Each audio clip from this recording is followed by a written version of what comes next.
جهازك يحتاج إصلاح. نوفر تشخيصا مجانيا بدون مكالمات أو تنقل، نستلمه من بابك ونرجعه إليك.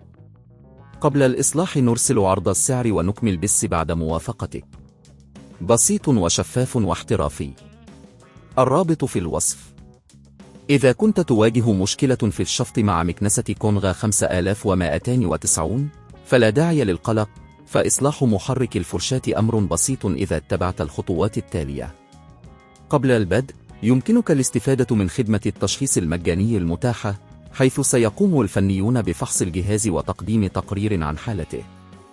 كما يمكنك الاستفادة من خدمة الاستلام من المنزل لتسهيل عملية الإصلاح. الخطوة 1: تجهيز الأدوات. تأكد من توفر الأدوات اللازمة: مفكات، مقط، وزيت تشحيم. ستحتاج أيضا إلى محرك فرشاة بديل إذا كان القديم تالف. الخطوة 2: فصل الجهاز. قبل أي إجراء تأكد من فصل المكنسة عن مصدر الكهرباء لضمان السلامة.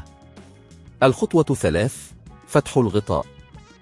استخدم مفك البراغي لفك البراغي الموجودة في الجزء السفلي من المكنسة، ثم ارفع الغطاء برفق. احرص على عدم كسر أي من الأجزاء.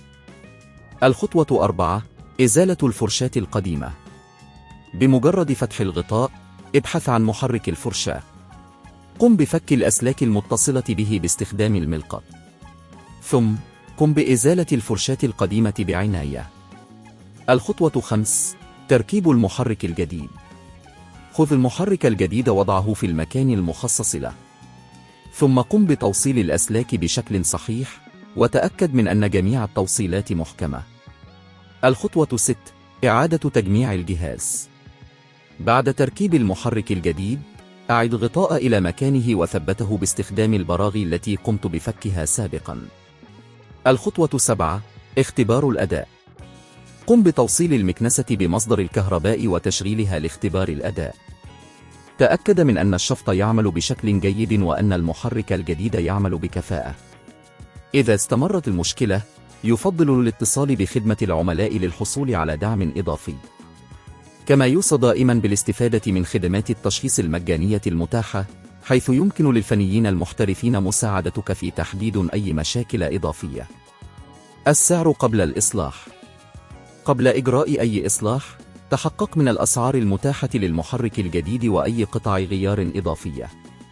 سيساعدك ذلك في اتخاذ القرار الصحيح والتأكد من أنك ضمن ميزانيتك. جهازك يحتاج إصلاح. نوفر تشخيصا مجانيا بدون مكالمات أو تنقل، نستلمه من بابك ونرجعه إليك. قبل الإصلاح نرسل عرض السعر ونكمل بس بعد موافقتك. بسيط وشفاف واحترافي. الرابط في الوصف.